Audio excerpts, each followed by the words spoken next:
সবুজ পটল, সবুজ কাঁকরোল দেখতে পাই, একটা সবুজ ডিপ গ্রিন, একটা ডিপ সবুজ। একজন বলল, ফাদার ওটা কিনবে না, ওটাতে রং লাগানো আছে। রং? আমি এগুলো এতটা তাড়াতাড়ি বিশ্বাস করতাম না। আমার নিজের চোখে একটা ঘটনা হলো, যেন চপড়াতে থাকার সময়ে আমাদের অনেক জমি আছে, বন্ধ করে দিলাম আনারস চাষ করতে। কি চাষ করতে? আনারস চাষ করতে। আনারসগুলো যখন বড় হচ্ছে, এরা দেখলো ভালো মার্কেট আছে, এরা 3-4 রকম রং নিয়ে আসলো, একটু পাউডার পরে একটু নুন আর একটু জিনিস সব মিশিয়ে এই আনারসের পিঠে লাগিয়ে দিল। 3 দিনের মধ্যে সমস্ত আনারস পেকে গেল, সব সুন্দর, সব এই কি রং আসলো, যে কি রং আসলো, ওই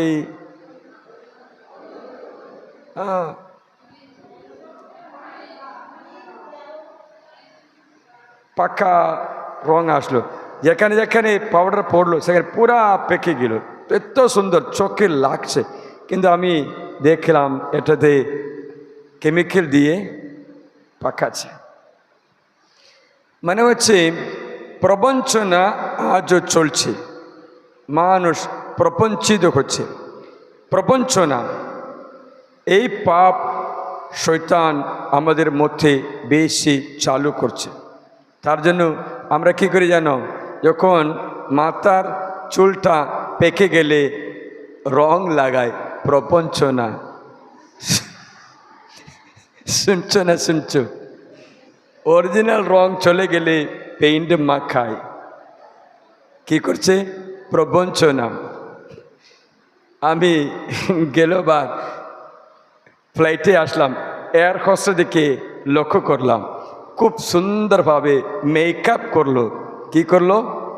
মেকআপ করলো। তার চুলগুলো এত সুন্দরভাবে মেকআপ করলো, কোনো নাড়লেও উঠবে না, এত সুন্দরভাবে পেইন্টিং করে। এত দেখলে খুব মজা লাগছে।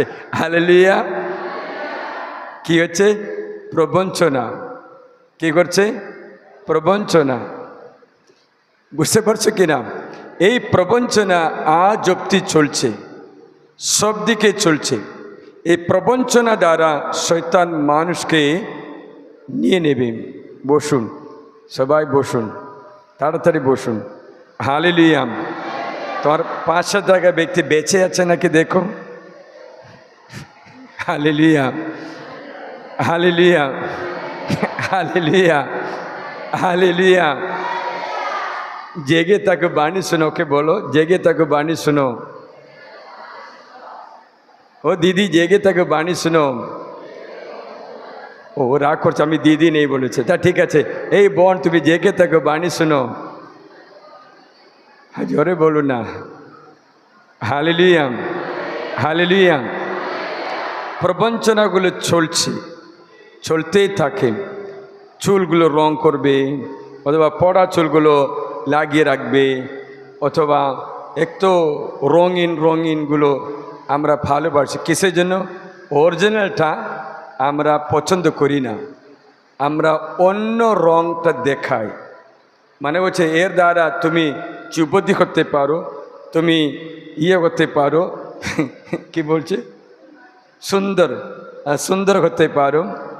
বাইবেলে বাণী আছে, সৌন্দর্য বাইরে গয়নাগাটিতে নয়, পবিত্রতা, বিশুদ্ধ জীবন, নম্রতা, এটাতে আছে বলে লেখা আছে। বিনম্র বিশুদ্ধ জীবন, এটা চলবে না, মানুষকে প্রবঞ্চনা করবে। আমি আর কিছু বললে রাগ করবে, প্রবঞ্চনা আরও গভীর আছে। বুঝতে পারছিলে? Hallelujah, hallelujah, hallelujah. তাই খ্রিস্ট যিশু জানতে পেরেছেন মানুষকে প্রবঞ্চনা করে দাসী করে রাখছে।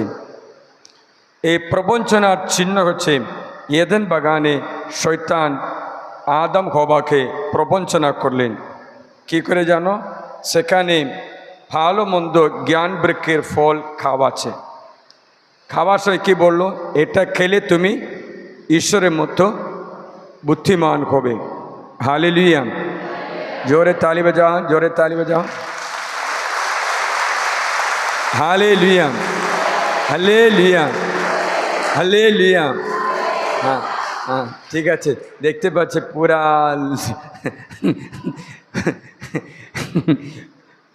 প্রবঞ্চনা করে, মানে হচ্ছে এটাতে আমাদের যাই হোক প্রবঞ্চনা চলছে।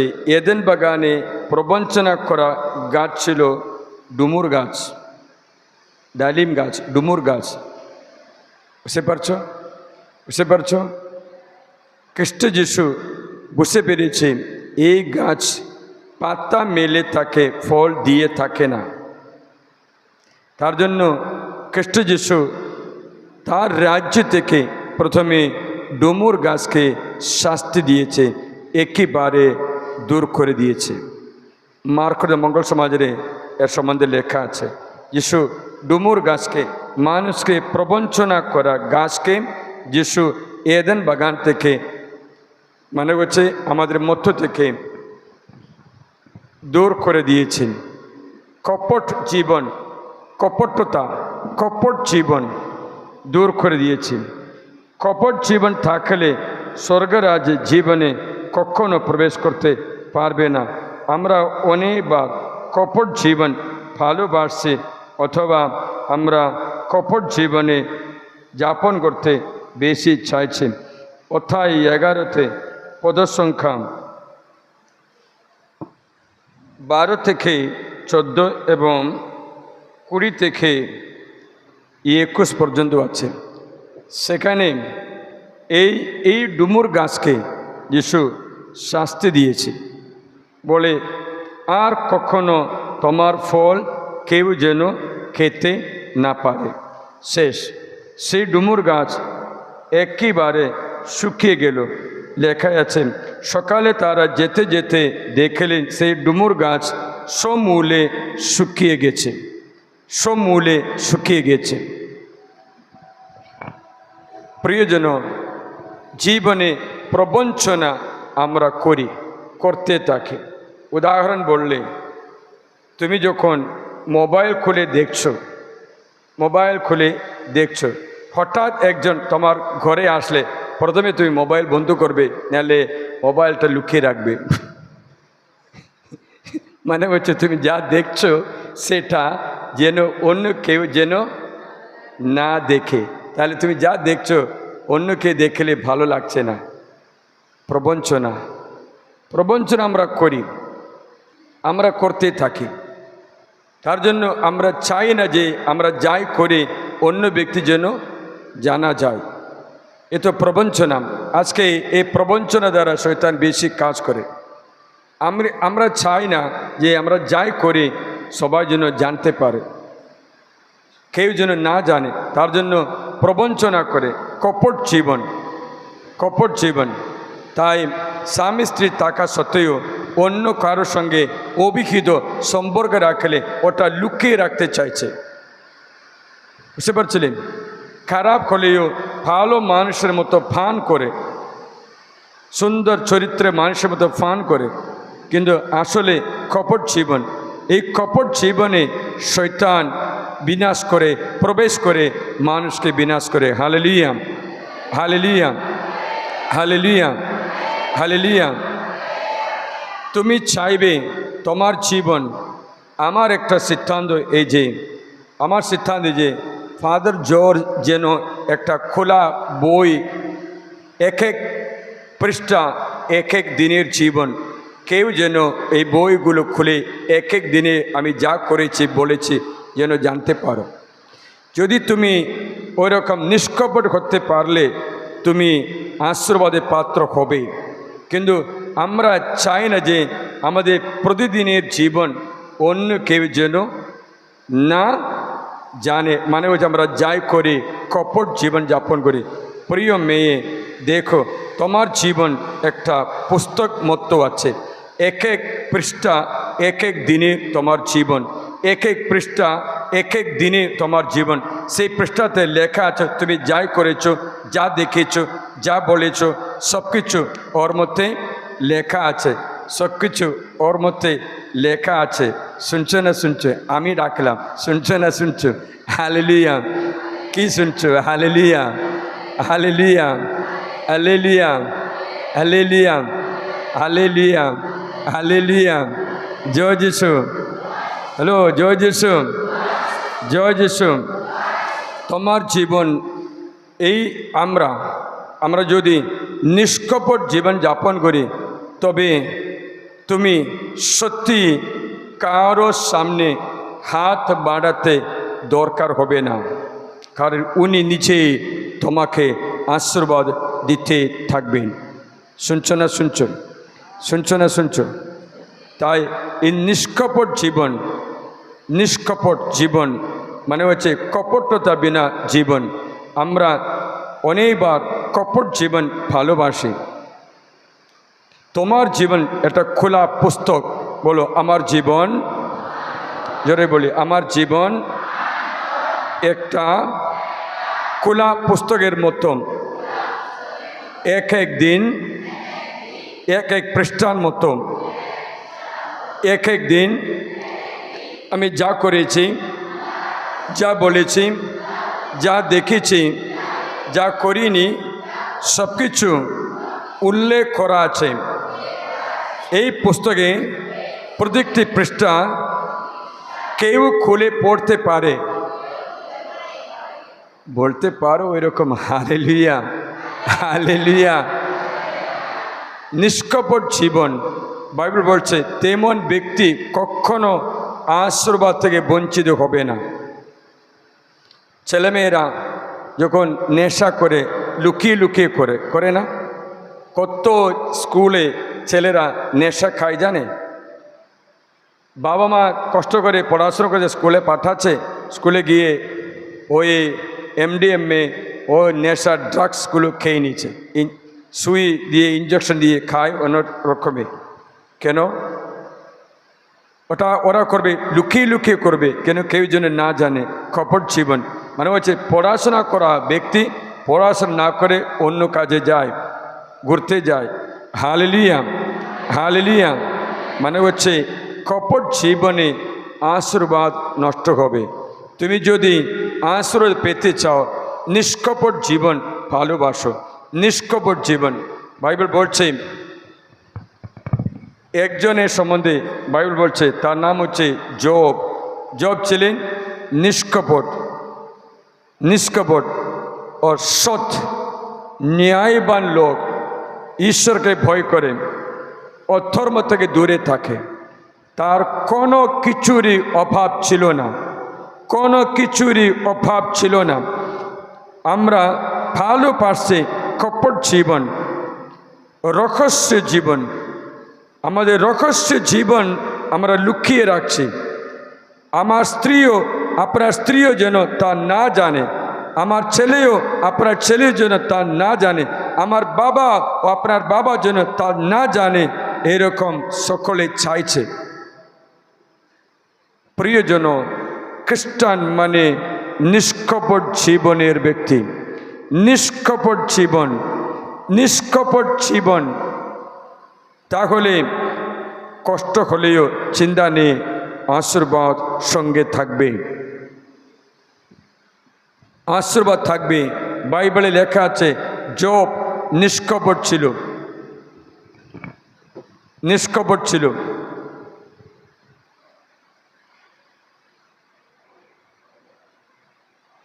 বুঝতে পারছিলে? Hallelujah, hallelujah. তা জবের জীবনে কোনো আর্থিক সমস্যা ছিল না। কোনো রোগ ব্যাধি ছিল না। কোনো অশান্তি ঝগড়া ছিল না। কোনো সম্পত্তির অভাব ছিল না। সকলে জবকে ভালোবাসে। জব আসলে সবাই উঠে দাঁড়ায়, সবাই মুখে আঙ্গুল রেখে চুপ করে, সবাই অপেক্ষা করে। প্রবীণরাও জবের কথা শুনতে অপেক্ষা করছিল। হালেলুয়া। হাততালি দিও, জোরে তালি দিও।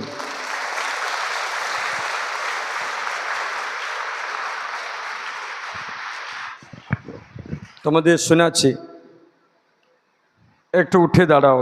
আরে উঠে বসে আজকে থাকবো, একটু উঠে দাঁড়াও, তাড়াতাড়ি উঠে দাঁড়াও। কারণ বাইবেল পড়ছে তো, শয়তান যদি ঘুম বাড়িয়ে দিলে।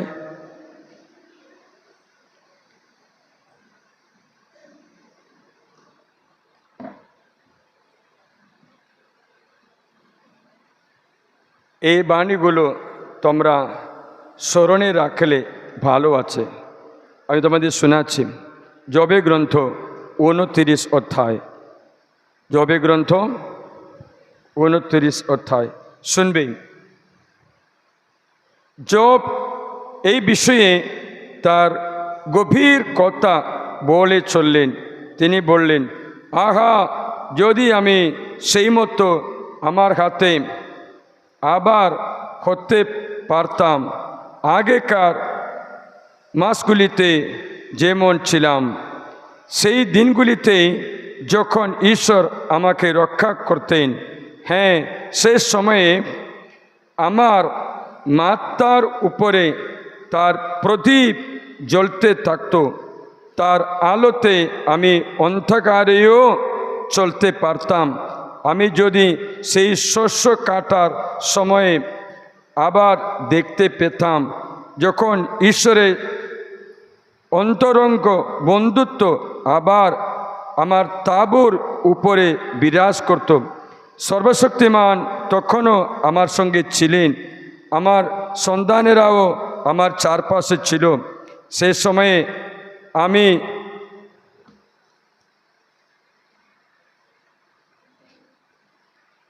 দুধে পা ধুয়ে দিতাম, দুধ দিয়ে পা ধুচ্ছে। শৈল থেকে তেল নদীর মতোই বয়ে যেত, তেল নদীর মতো। সেই সময় আমি নগরদ্বারের দিকে বেরিয়ে যেতাম। সেই খোলা জায়গায় আমার আসন পেতে দিতাম। আমাকে দেখে যুবকেরা পাশে সরে যেত, যুবকেরা আমাকে দেখে পাশে সরে যেত। প্রবীণরা পায়ে উঠে দাঁড়াতেন। প্রবীণরা জব আসলে উঠে দাঁড়ায়, কে প্রবীণরাও উঠে দাঁড়ায়, প্রবীণরা পায়ে উঠে দাঁড়াতেন। গণ্যমান্য ব্যক্তিরাও কথা বলা বন্ধ করতেন।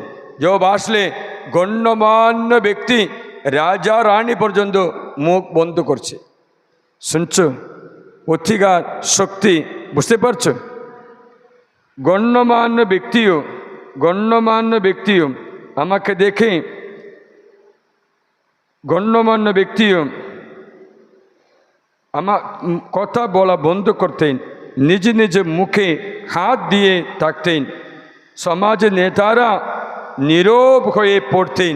সমাজ নেতারাও আমার সামনে নীরবে থাকে।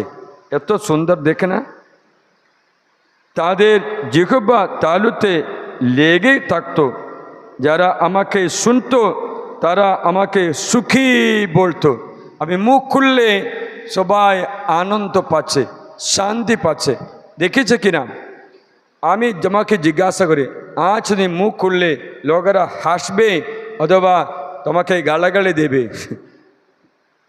তারা সান্ত্বনা পাচ্ছে না তোমাকে ইয়ে করে দেবে? দেখো, ও বলছে সমাজ নেতারাও নীরব হয়ে থাকতো। যারা আমাকে শুনতো তারা আমাকে সুখী বলতো। যারা আমাকে দেখতো তারা আমার প্রশংসাবাদ করত। কারণ দুঃখী চিৎকার করলে আমি তাকে সাহায্য দান করতাম, এতিম ও অসহায়কে উদ্ধার করতাম। মরণাপন্নের আশীর্বাদ আমার উপরে নেমে আসতো। বিধবার অন্তরে আমি আনন্দ সঞ্চার করতাম। আমি পোশাক রূপে ধর্মময়দা পড়তাম। আমার ন্যায়নিষ্ঠা ছিল আমার জলায়ন, আমার আলোয়ন ও আমার মাথার পাগড়ি। আমি ছিলাম অন্ধের চোখ, ছিলাম ঘোড়ার পা। আমি ছিলাম দুঃখীদের পিতা, অপরিচিতদের বিবাদ তদন্ত করতাম, দুষ্কর্মার জোয়াল ভেঙে দিতাম, তার দাঁত থেকে শিকার চিনিয়ে নিতাম। ভাবতাম আমি নিজে বাসার মধ্যে মরব। মানে হচ্ছে এই জব সব দিক দিয়ে আশীর্বাদের পাত্র, কোনো অসুবিধা নেই, কোনো অভাব নেই। জব উঠলে আনন্দ পাচ্ছে, কারণ নিষ্কপট জীবন।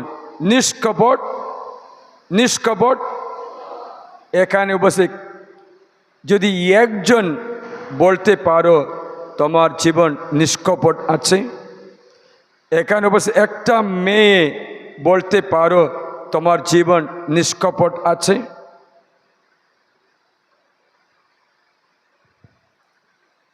আমরা নিষ্কপট জীবন যাপন করলে কোনো চিন্তা নেই।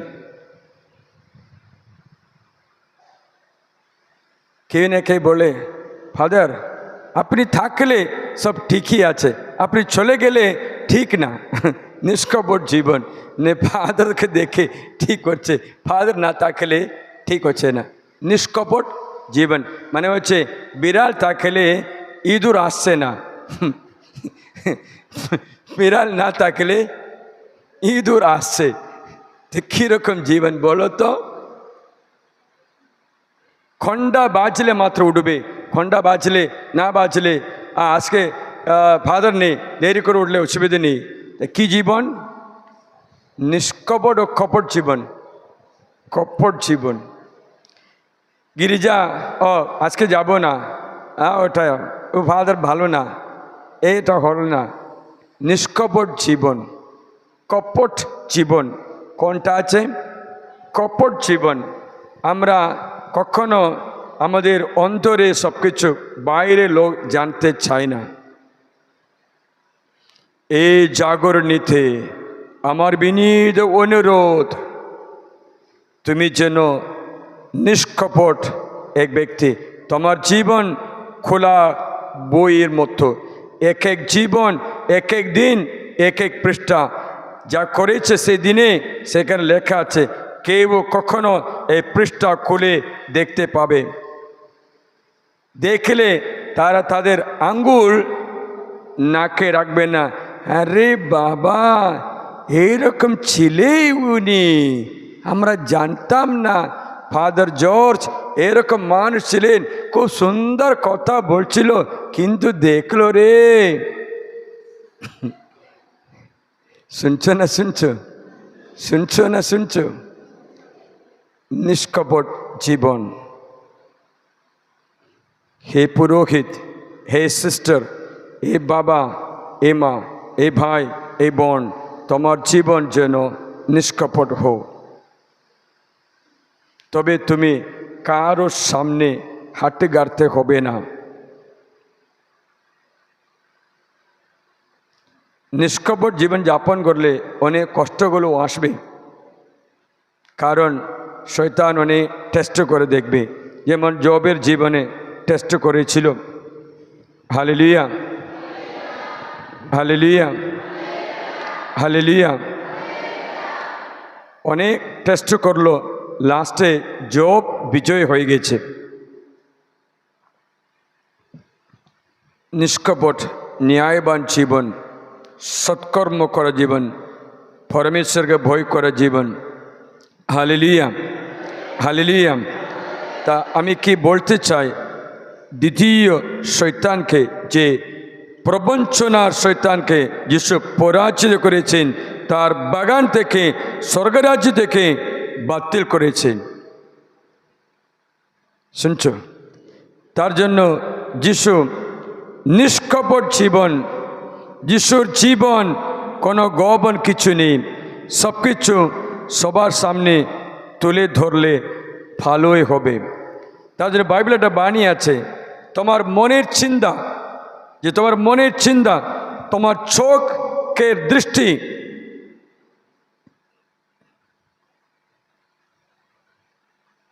যদি নিষ্কপট না হোক,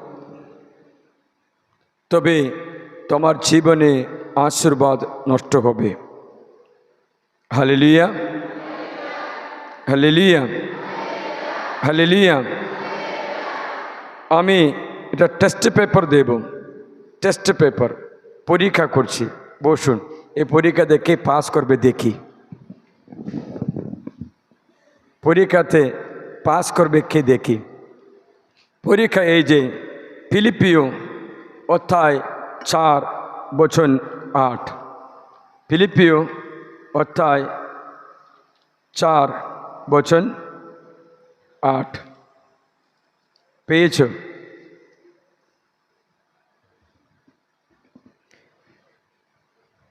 পড়ি আমি।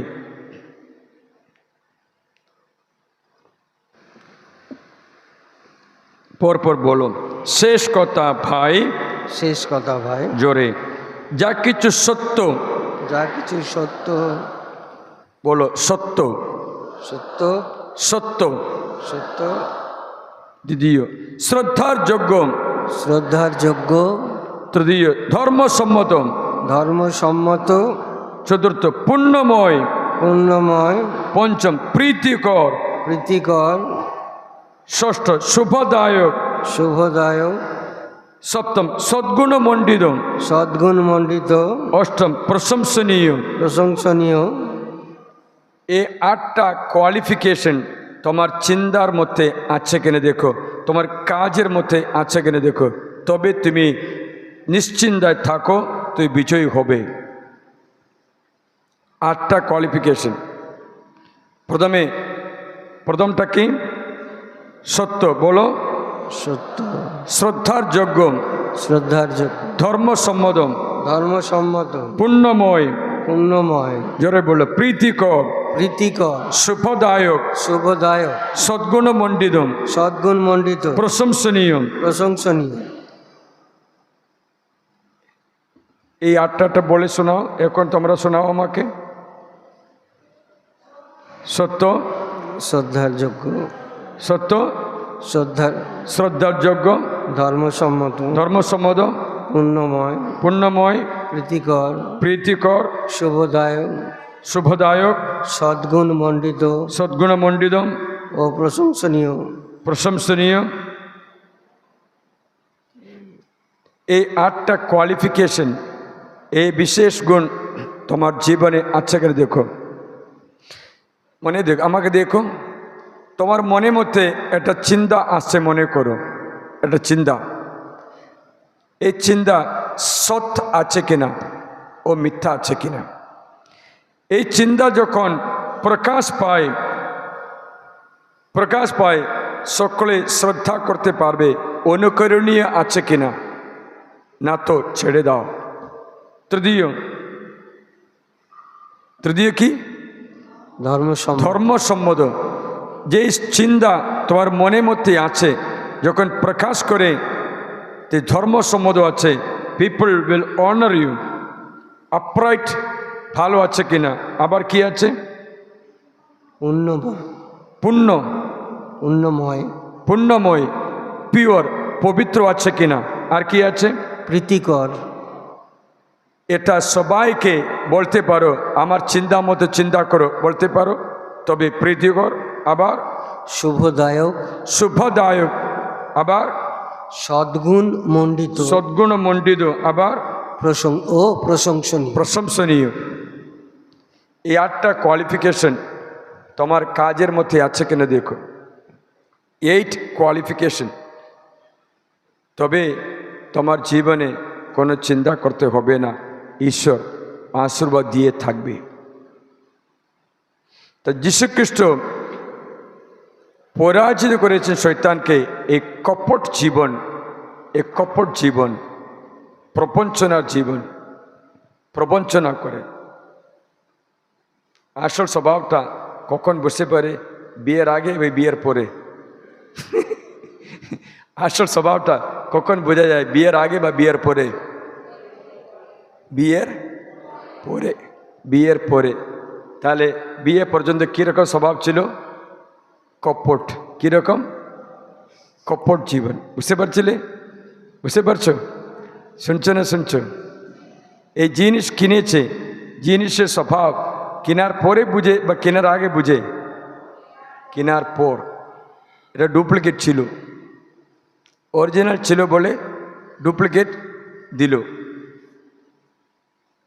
আমাদের ফাদার টেরিকে জিজ্ঞাসা করো, ওটা কম্পিউটার কিনলো, অনেক বড় কম্পিউটার, বেশি দামে, 2-3 লাখ নাকি খরচা বয়সী, কিন্তু খারাপ হয়ে গেছে। কিন্তু কি হলো, 1 মাসের মধ্যে বা 2 মাসের মধ্যে খারাপ হয়ে গেল। শুনছো? এক জিনিসের স্বভাব কখন বোঝা যায়? কেনার পরে ও কেনার আগে। কেনার পরে ব্যবহার করলে বোঝা যায় অরিজিনাল আছে নাকি কপট আছে। সবসময় সাবধান থাকো, যা তুমি অন্যের জন্য করো নিজের জন্য করছো। যা তুমি অন্যের জন্য করো নিজের জন্য করছো। কার জন্য করছো? যা তুমি অন্যের জন্য করো কার জন্য করছো? এটা ছোট্ট উদাহরণ জানাই, কান দিয়ে শুনবে, জেগে থাকো, হ্যাঁ কান দিয়ে শুনো। কান কোথায়? কান লুকিয়ে রেখে যাই, বুঝতে পারছি। তার জন্য কথা না শোনার জন্য কান লুকিয়ে লুকিয়ে ঘুমাচ্ছে। Hallelujah, hello, hallelujah, hallelujah. একদিন একটা রাজা তার প্রধানমন্ত্রীকে ডেকে বলেছেন, প্রধানমন্ত্রী, আমি একটা রাজবাড়ি বানাতে চাই, ভালো সুন্দর রাজবাড়ি। ঠিক আছে মহারাজ, আমি করব, পয়সা দিন। সেটা পয়সা নিয়ে ঘর বানাচ্ছে। সবচেয়ে কম দাম জিনিসগুলো কিনেছে। কীরকম জিনিস? কম দাম। রোডগুলো কম কেজি রোডগুলো কিনেছে, বিল্ডিং করেছে। প্লাস্টার প্যারিস দিয়ে না কিছু দিয়ে ইয়ে করো, পরিষ্কার করলো, পেন্টিং করলো, দেখলে সুন্দর। রাজা কোটি টাকা দিল যেন সুন্দর ঘর হয়। কিন্তু রাজা সব প্রধানমন্ত্রীর জন্য, তুমি নিজের জন্য একটা ঘর বানাও বলে তাকে আর 2-3 কোটি দিল, নিজের জন্য বানাও। একটা রাজার জন্য বানায় 10 কোটি দিল। রাজার জন্য যে বানাচ্ছে এমনই নকলি জিনিস দিয়ে বানালো, অন্য কারোর জন্য তো রাজা বুঝতে পারবে না, সবটা ঠিক দেখলে সুন্দর। ঘর বানানোর পরে রাজা দেখতে আসলো, খুব সুন্দর বলেছে। প্রধানমন্ত্রী বলে, তুমি এত সুন্দর ভাই বানিয়েছ, এত সুন্দর, এটা কাজ করি, এই ঘরটা আমি তোমাকে দান করছি। এই ঘর তোমাকে দান করছি, তোমার ঘরটা আমি নিয়ে নিয়েছি। কি হলো রে, বলো কি হলো রে? শুনছো না শুনছো? তখন সে বুকে মারতে শুরু করছে, যদি জানতাম তাহলে ভালো করে করতাম, যদি জানতাম তাহলে। তুই অন্যের জন্য যা করো কার জন্য করছো? যিশু বলেনি, যিশু বলেনি যে মাপকাঠিতে মাপো, তোমার জন্য মাপা? এটা কপট জীবন। লাস্টে আমরা যাই অন্যের জন্য প্রত্যাশা করেছি অথবা করেছি, সেটা তোমার জন্য করা হয়। কপট জীবন কখনো ভালো হবে না। Hallelujah, hallelujah, hallelujah. আজকে অনেক ব্যক্তিদের অসুবিধা, রোগব্যাধি, পৈশাচিক আক্রমণের কারণ তোমার জীবন কপট জীবন আছে। হালেলুয়া। একদিন একটা বাবা ঘরে বসে মোবাইলে পর্ন ভিডিওগুলো দেখছে। ছেলে অন্য রুমে আছে, কিন্তু বাবা জানতো না যে জানালাতে গ্লাস আছে, এই গ্লাসের মধ্যে দিয়ে বাইরে থেকে ব্যক্তি সব কিছু দেখতে পায়। ছেলে তা দেখতে পেল, সেই দিন থেকে ছেলে বাবাকে ঘৃণা করে, সম্পর্ক কেটে দিয়েছে। বাবা কিন্তু ভালো কাজ করে, কিন্তু জীবন কপট, কপট জীবন। শুনছ, শয়তান কপট জীবন যাপন করে ব্যক্তির জীবনে প্রবেশ করে।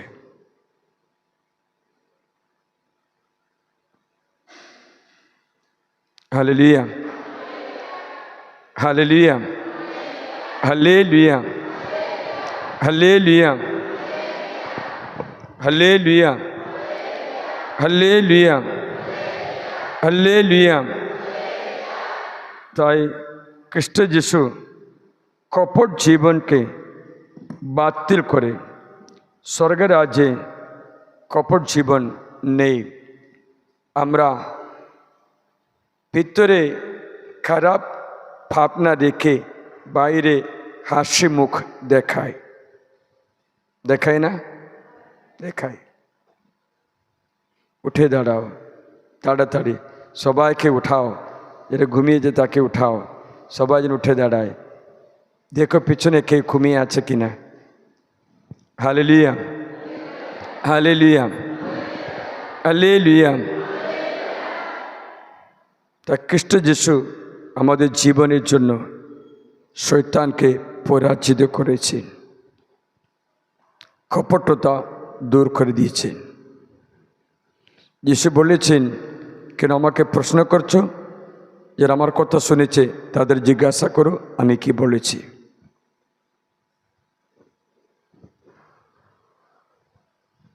শুনছ? তাই খ্রিস্ট যিশু নিষ্কপট জীবন দ্বারা শয়তানকে পরাজিত করেছেন। এখন আমরা প্রার্থনা করি, পরে আমরা আরাধনা শুরু করব।